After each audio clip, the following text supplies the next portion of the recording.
Hey everybody, it's Peter, and I'm finally back after sorting out my camera and all my gear and my software to do a Star Trek Picard final review of episodes 9 and 10, which was called Et in Arcadia Ego.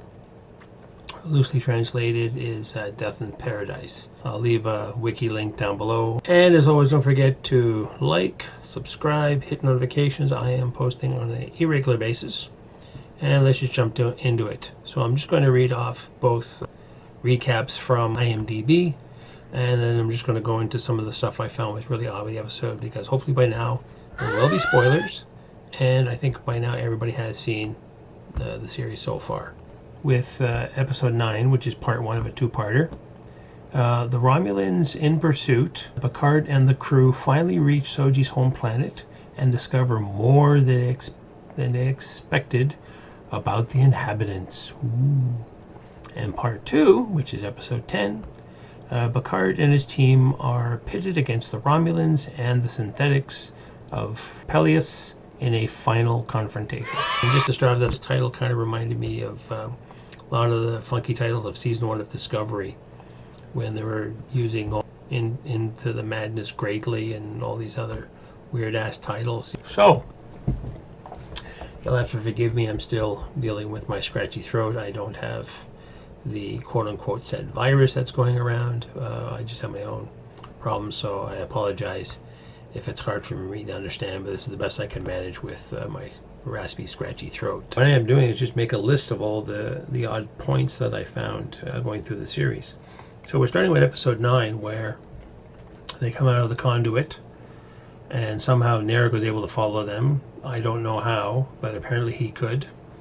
There's a bit of a dogfight, and then he tricks them by somehow reversing his cloaking device to make a false image, and he was able to play possum with that. That didn't make sense, because how does that work with a cloaking device? Cloaking device is basically to hide a vessel. It's not used for creating, ghost images that you think you're shooting at, and it's not. It doesn't work that way. And then the next weird thing, which I actually thought was kind of Star Trek-y, was these orchids, I'll call them space orchids, came off of the planet. It was like 5 of them, which was weird because there was the Borg cube which showed up at the last minute. I thought it was going to get in and help with the firefight. It didn't. These orchids came up from the planet, and they basically engulfed the La Sirena and latched onto the Borg cube and dragging everything down into the planet's surface. It basically is like an EMP. It knocks out all their systems, drags them down to the planet, and Picard for some reason passes out. We don't know why. The way it was sort of done, it almost felt like Picard was channeling somebody, like somebody was occupying him, and he's just like, oh, welcome my friends. And you find out they bring up again his aromatic syndrome, his little brain tumor from All Good Things, and then they actually do flashback and talk about when his doctor visited him in episode 2, saying you really don't want to go into space, you could die from your abnormality. Agnes finds out because he wakes up in sickbay, and then he tells the crew basically, I have an issue, don't treat me like a feeble old man, even though you have been doing it for the last 8 episodes. I'm fine, and you're going to piss me off if you don't play my way. Then they figure what we're going to do. Well, let's check out the planet. We find out that the Borg cube is one way and the android colony is the other way. So why we split up? No, let's stay together. Okay, well, let's go to the Borg cube. Why? Because why not? Because we always in every episode talk about the Borg cube, and basically it all is just to show up to see that Elnor's there. Elnor's overjoyed to see Picard, but then they all just say goodbye again. Seven is there to do cleanup, and the only reason I think they used to visit the Borg cube because they were able to get their systems up online, unlike the La Sirena, and they used their long-range sensors to find out that there is 218 ships coming at them, and it'll take about a day or 2 for them to arrive at the planet. Right, so we arrive at the colony, which reminded me of Logan's Run, just the way everybody looked and were dressed. Find that Soji does have another, I don't know if she's supposed to be another twin or a sister or a cousin. And remember Jana was mentioned, this android, she's named Sutra, as in Kama Sutra or Jana Sutra. And they talk about what's going on and what's happening, that the Romulans are showing up. We also find out that Dr. Noonien Sung had a son I'm not going to go into his name. I'm just going to refer to him as Dr. Sung, but it's basically Data's human brother. It's like dropping in Michael Burnham and it's dropping in Cybok. Did we know about these people? No, but apparently they exist. A lot of the things, this is another big thing about the show too. They just drop stuff at us. They never explain it. Just like, oh, by the way, here's the thing. That's it. And as a small point, I brought this up the other day on one of the Facebook groups I'm in with the Red Letter Media. Suppose they heard a joke from one of the other guys from Trek Yards. Supposedly this is a rumored story, comes from the writer's room over at on the Picard set. And they have a joke about Alex Kurtzman. There's an old Trek, sort of a gag about when they were building props and the sets and everything. And this all goes all the way back to original series where some parts were labeled GNDN, goes nowhere, does nothing. Because that's what it is. It's just a pipe or a panel or something. It doesn't do anything. And that was sort of the inside nickname for Kurtzman, which I started calling the Kurtzman maneuver before I heard this joke, because it's the same kind of thing. We're doing a thing, we forget about it, we move on. And it's almost like a Picard maneuver where here's the original thing, we're going over here, don't worry about this thing over here, and we're going to go over there. Which happens in all the stories. Everything from, it came up a few times about Agnes murdered Bruce Maddox, which doesn't get resolved at the end of the season. You know, the previous season, oh, we're going to take you to Deep Space 12 and you will surrender yourself to authorities for killing Maddox. It's only touched on slightly in this episode, in episode 9, and then it's forgotten about as they end the episode. Oh yeah, and the other weird thing too is when they talk about the Admonition, and apparently Shutra, and Dr. Sung is very proud of this, she's been studying Vulcan culture and has mastered somehow the Vulcan mind meld. Really, the Vulcan mind meld. You're a synthetic being. How can a synthetic being do something that involves telepathy? So she reads Agnes's mind about the Admonition. She actually sees it clearly. We actually get to see the whole little montage of things. And this is an interesting point that I found out, that it's basically, it's called, I don't know if that's the actual thing, but there's a thing called Shutterstock where you can just download GIF images or small film snippets and you can use it. And I will post a link to Major Grin, who actually did an explanation of, he broke down the different images. Like we see an android, we see, you know, a fetus, we see a fox dying, we see a robot, we see this, all these images, but they're done in a flash. We're seeing it, and then he slows down the footage and then shows, yeah, all these images that you're seeing were not created for the show. They went to another source, probably paid for the licensing, because that's how you get these images, and it's open to the public. So you or I, if we're pretty good at film editing, could have gone to the same place and done that, and that's how you would have got the images. And it's just like, well, that's a bit of a cheat, but when you think about the entire show is nothing but a cheat. They keep borrowing from everything. I'll explain in a moment. They're going to borrow from Mass Effect 3. Every time I hear the theme song and the violin kicks in, it makes me think of Firefly. This is the same thing. When we're at the end of the season, we've got 7 people on a ship, as opposed to Firefly is 9 people on a ship, but 9 people that get along and work well together, as opposed to Picard and his gang. After she does the mind meld, Sutra says, so this was a message that was intended for synthetic beings, androids, not for organic beings. And this is the point I was going to bring up. Somebody mentioned, and actually it was Rich from Red Letter Media noticed this when they were talking about the Admonition originally a couple episodes ago, and some other people that also, again, go to Major Grin. I'll just post his website, but he actually has a clip for that as well. That Mass Effect version 3, that's the plot of that story, where these uber synthetics set up a series of things and events to happen, that if droids or synthetic life is threatened, you can call the uber synths and they will come and rescue you from the oppressive organic life and kill them all. And that's what this Admonition is. It's the same thing. If there's something wrong going on, set up a beacon, you flag us.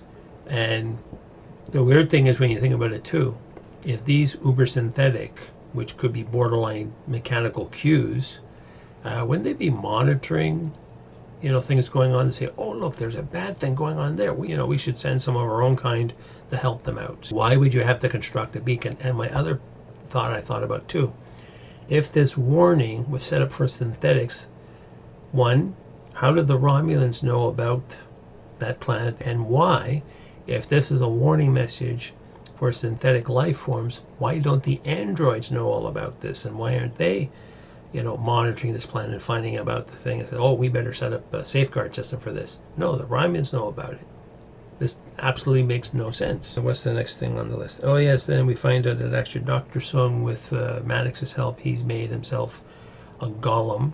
That was another weird thing too. A golem is from Jewish folklore.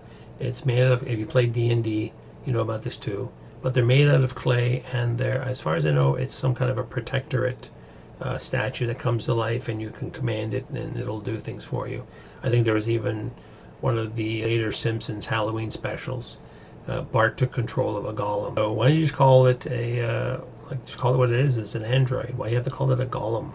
Because I remember people saying golem, and then I'll rewatch the episode and notice the word they're using, golem. Okay, they're going on. Oh yeah, and then but some people were questioning, like, how does it work putting your consciousness in it? But then I remembered from TNG Schizoid Man, where there was Dr. Ira Graves. He was able to put his consciousness into data and basically hijack data for part of the episode. So it is possible, according to TNG. So again, they are doing some research into this, but so it's not like, how do you do this? Well, it has been proven that somebody did put their consciousness, however it's done, their engrams or whatever, into a android's brain, and apparently it works. Oh yeah, then somehow Narek got captured by the androids, and they throw him into a holding cell. He's trying to make nice with Soji. Soji won't have anything to do with him. It's just like, yeah, you're just a total ass. I'm surprised. I was in love with you, and you're just a total dick. Leave me alone. Later on, he does escape with the help of, we find out from Sutra, they kill Sage, which was one of the first androids he got to meet when they came to the compound. And I guess they have an eye fascination. They actually stuck her little brooch in her eye to kill her. It's actually Sutra, for some reason, helped Narek kill Sage, and she's trying to start this insurrection of androids to rise up against their oppressive organics. Comes up in the end of episode 9, where Picard does one of his big speeches talking to the androids. It's like, no, we can try to help you, or the Romulans are coming. Get into our ship, the La Serenia. There's not that many of you. We can all fit you onto our ship, and we can make our escape. He says, why are we running? And why do we trust him? And then Dr. Sung says, yeah, don't believe Picard. Because remember the Mars attacks?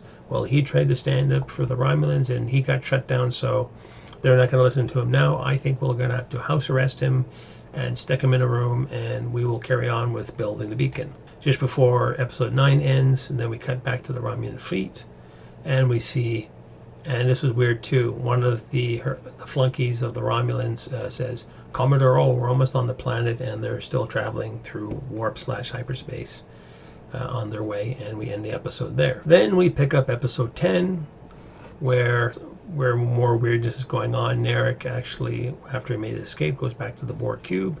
He wants to go find some stuff. He somehow sneaks in to this massively open door that I believe is still open from when they ejected all the Borg from space earlier. And also another point too about the Borg cube. Remember in the beginning of the series, there was all these scientists, and it was part of the reclamation project, and they were going to, where did all these scientists and Federation representatives go to? Like, we were left with Romulans and Borg left on it. Where did everybody else go? So Narek sneaks into the cube. He sneaks back by Elnor and 7 of 9, who are moping about, and they're both going on, well, we don't have home, what are we going to do? He feels sorry for the XB because they have no place, and 7 is like, well, I don't have a place either. I'm in XB as well. And I thought, again, they get the research right on some things, but bad on this one. 7 of 9 had her friends of Voyager. What happened to those people? There's Chakotay. Janeway should still be her friend, even though she's an admiral. And what about the rest of the Voyager crew and the Doctor and all these other people? Like, she should still be in contact with it, but she acts like, oh, I'm a Fenris Ranger and I don't talk to anybody from my previous show anymore. And I want to take a phaser to my head and kill myself. What's up with that? Narek bumps into Naressa because she's still hiding out on the Borg cube. Again, they have their usual Game of Thrones banter. She says to him literally, have you fucked any of the androids? It's like, no.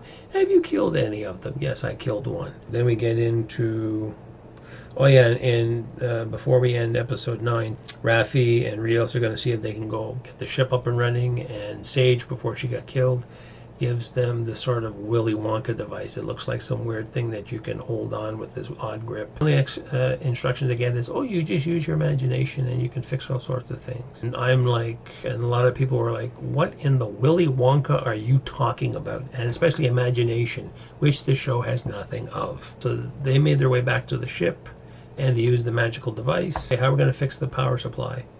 And Rio says, well, the such and such and the so and so and the technobabble is fused. Okay, and Raffi just says, well, why don't you think about fixing it and see what happens? So they open up the one panel where the fused component is, and he's underneath it, and he's just closing his eyes and thinks about it, and magically these little tendrils come up and repair what's damaged, and they get the power up and running. Then Narek shows up, talks to them, says like, hey, I'm going to help you out. Elnor shows up after with his sword and says like, hey, don't believe this guy, he's a total asshole. And Narek's like, no, I choose to live. And then they break down into having a little kumbaya campfire. Again, was a weird thing. If they got the ship systems up and running, why are they having a campfire outside the ship just so Narek can tell a ghost story about the end of the universe is coming? And Rios compared it to, basically, it's a Judgment Day, Ragnarok kind of thing. Figure out a way to defeat the beacon that Soji and Sung are building.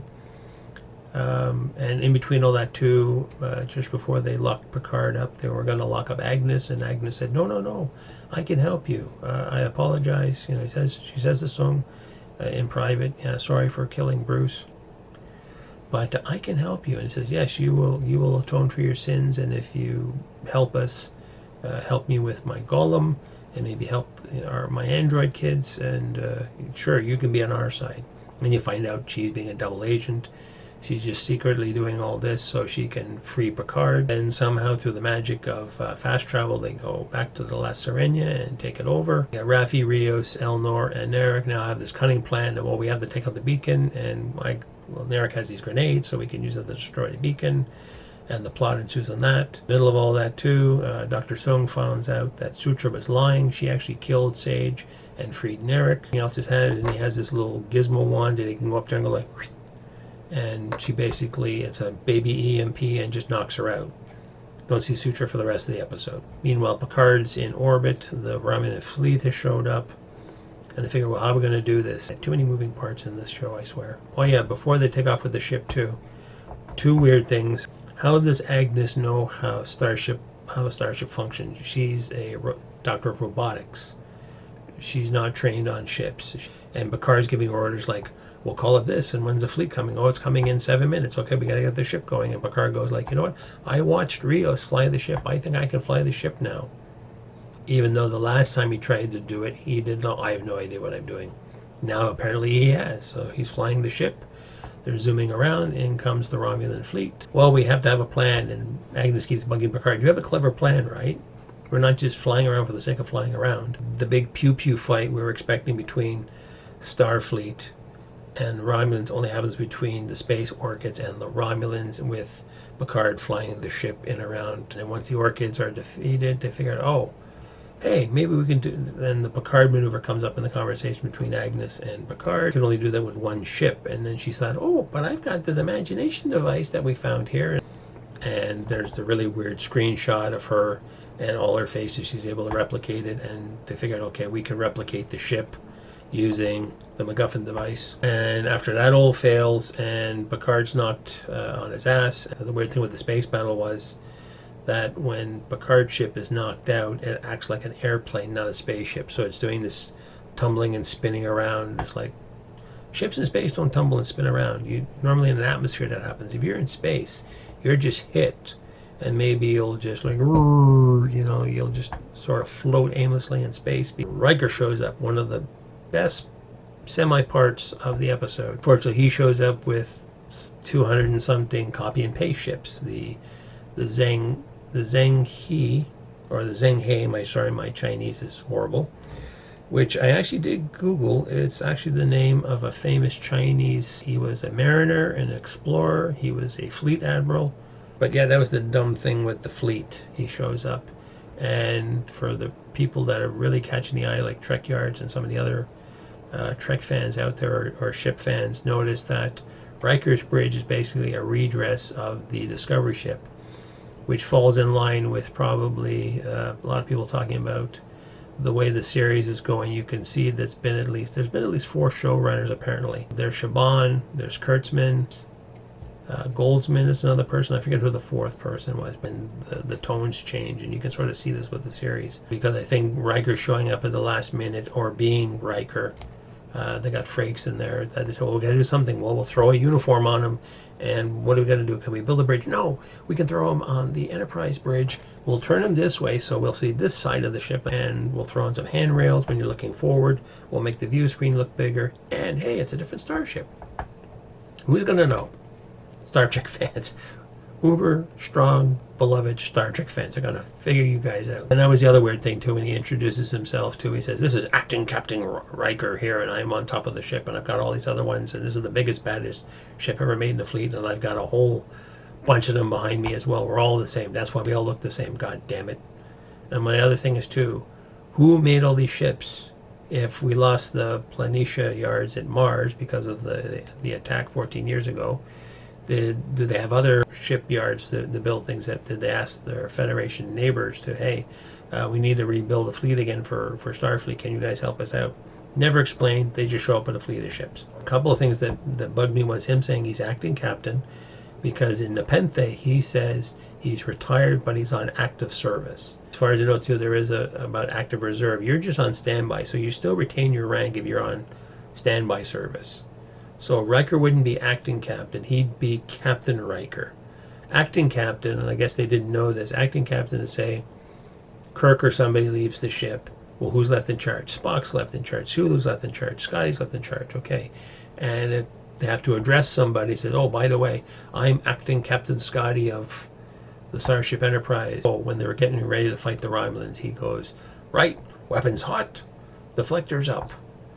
And I was expecting for like the traditional line of, and Riker's really good at that, saying shields up, arm phasers and photon torpedoes. Weapons hot is an American term when you're shooting traditional weapons, pistols, rifles, shotguns, or whatever, and you say weapons hot, which I always thought was weird, because coming from Canada, and also during my military service, and we did practice, target practice, or even when we were shooting with the tanks and stuff. I was in the Armor Corps. We would just say the range is green or the range is red. If the range is red, that means everybody's going to start shooting pretty shortly. We got permission to shoot. If the range is green, everything is safe. Everything's on safety. Everything's unloaded. Yes, and then apparently O got a promotion from Commodore to General, or that's just, again, writing faux pas, because her flunky keeps calling her General. And then when Riker finally talks with her on screen, he's just like, Commodore General, I don't know who the hell you are, but I'm going to kick your butt and give me some excuse, something, your treacherous Tal-Shiar ass. Which is, again, Riker has some really cool lines in this episode, but again, how would Riker would know this is Commodore O, or he would go like, Commodore, why are you dressed like a Romulan? How does he know that she's a general now? Oh yeah, and then still, while this Mexican standoff is going on between the two fleets of ships, the beacon is being activated, the portal opens up, and eventually we see these sort of mechanical Cthulhu arms coming out, tentacles. Picard is basically pleading with Soji the whole time, saying like, hey, you got to stop this, you got to be the better person. Picard convinces Soji to shut down the beacon. She does. Actually, somebody else pointed out too, the tentacles almost look like Doc Octopus's tentacles from the original Spider-Man 2 with Tobey Maguire. So we shut everything down, and that's it. And the Riker says, okay, now, General O, are you going to leave space, or do you want me to escort you? And she's like, no, I'm going to escort myself. Now, this is another big, massive, what the hell. O was a spy for the Romulans. She infiltrated Starfleet, possibly part of the cause of the Romulan attacks, but Riker lets her go. What's up with that? Riker shouldn't have said, I'm going to escort you out of Federation space. He should have said, General or Commodore or whoever the hell you are, I'm placing you under arrest because of treason and because you did this, this, and this. Nope, we're going to let him go. Kurtzman maneuver. is in full effect. Just like Agnes is going to get away with murder. And Riker says to Picard, hey, Will, you had my back, yes, always there for an old friend, and do you need anything? No, but I will see you later. Another point that was brought up, Picard knows he was dying. And Will Riker is one of his best friends. He served with him for so many years. Doesn't have the decency to tell him, oh, by the way, Will, I may never see you again. Goodbye, my old friend. Why would he tell him that? And then when he is ready to die, they beam him down to the planet, and he's surrounded by his new friends, Firefly gang he's hanging out with. He knows Raffi because he served with her, but everybody else doesn't really know who he is, and he's dying amongst them, which is like a weird thing. And after he dies, Picard wakes up, and again, as I always say, they keep reusing the Chateau set, which they did, but they sort of probably color corrected it or did some effect to make it look like gray, and it's a substitute for what Picard thinks is heaven. He's sitting in front of the fireplace, and there's Data, and they have a bit of a conversation talking about Nemesis and death and this, that, and the other thing. And Picard thinks, oh, I'm dead. He says, no, you're not. You're actually living in my official matrix that was created from, again, somehow Bruce Maddox was able to clone Data, apparently from B4 and from a neuron, like that much, not from B4 or some other part of Data, because Data blew up in Nemesis, but supposedly he was able to extract information that Data apparently did transfer into B4, because as you remember, B4 is at the Daystrom Institute. So that's how Data was created, and his consciousness was put into this magical matrix. Okay, I'll buy that, but then the whole time too is discussion of, and a lot of people are maybe misconstruing the relationship, but again, they're kind of, I think, distorting the relationship between Picard and Data, because they talk about that Picard did love Data, he still dreams about him, and Picard have a thing for Data now. Like the extreme example some people say is Picard now gay because he has a thing for Data, and then later on, is Raffi and 7 of 9 gay because they're holding hands at the end of the episode? What's going on with like all this pairing off of people? Like, you could still say to somebody, I like you a lot. Really, I can't think of, like, say, all the places I've worked. I can't see my boss, even if I worked with somebody for years. Even my old crew commander, I can't see him saying to me, I love you. I can see them say, I respect you. You're a good man, Charlie Brown, but I can't see that level of relationship. And oh yeah, I forgot about that too. Before they went to go fix the ship in episode 9, Raffi said to Picard that she loves him, and the way she says it, and you don't know, it's like, love you as a friend, love you as this, and Picard goes like, well, I love you too, Raffi. Again, soap. Maybe I'm just an old curmudgeon, grumpy old bastard or something, but yeah, just throwing the word love around to me doesn't mean a lot. You can still be friends with somebody and not have to use some of this verbiage that sounds like totally out of place for these characters. And then Data has a request of Picard. Data wants to be unplugged, and he wants to die. But technically, you think Data did die. This is just his consciousness retrieved from the neuron.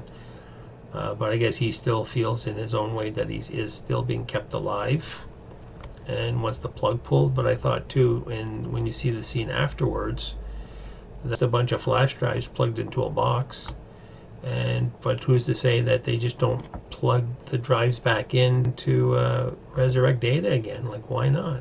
Other than the fact is that Brent Spiner does not want to wear the makeup anymore. Playing Data is too much. And then he wakes up and he finds out he's in the Golem body, and then they have a discussion about it, and he's just like, oh, you didn't make me immortal, did you? No, you're going to live out your life normally.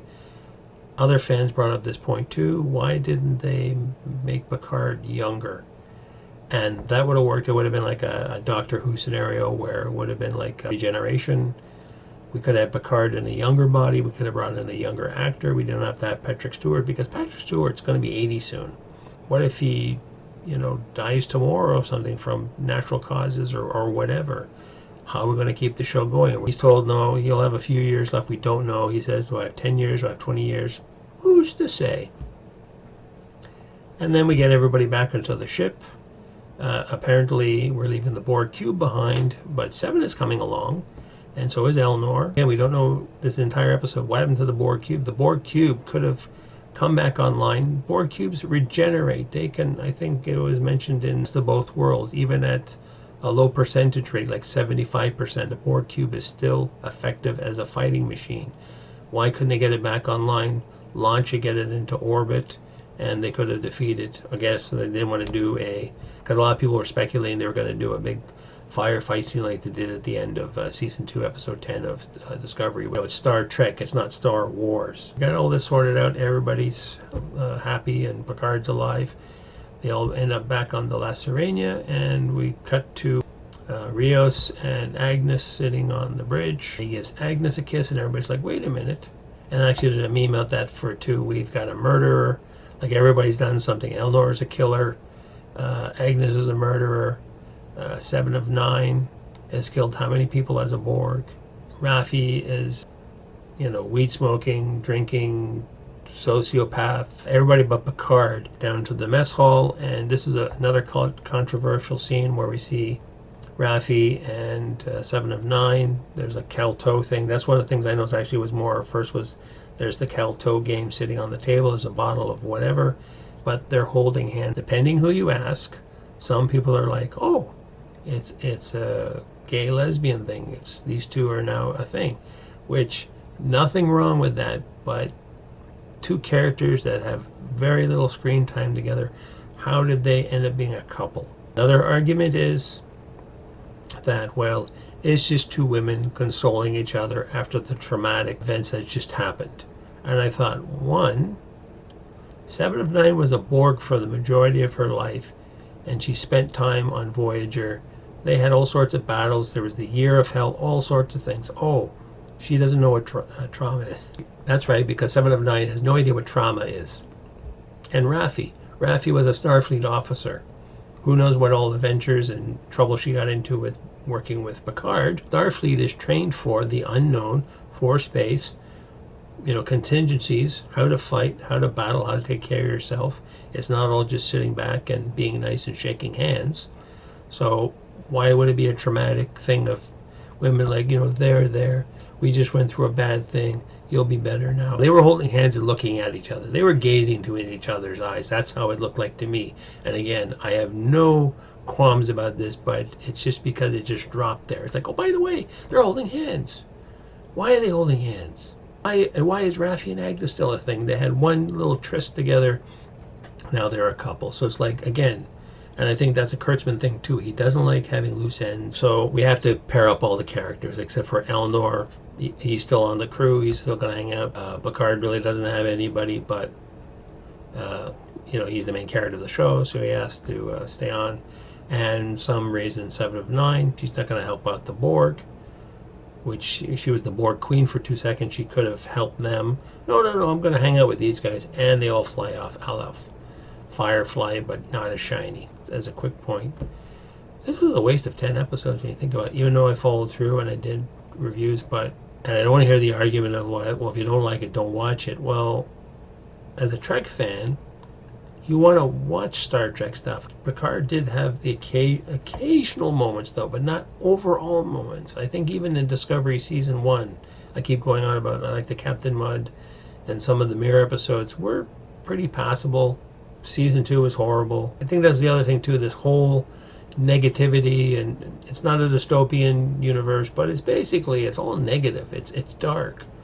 But there are other shows that do have dark universes. There's The Expanse, there's Killjoys. There are other shows out there that have, a more dismal outlook with a science fiction flair. Why do we have to take Star Trek? Star Trek used to be the gold standard of TV. And as always, what did you guys like? Did you like it? Did you not like it? My video, don't forget, give it a like if you liked it. Hit subscribe. Hit notifications. I am posting on a regular basis. And as always, we will see you in the next one.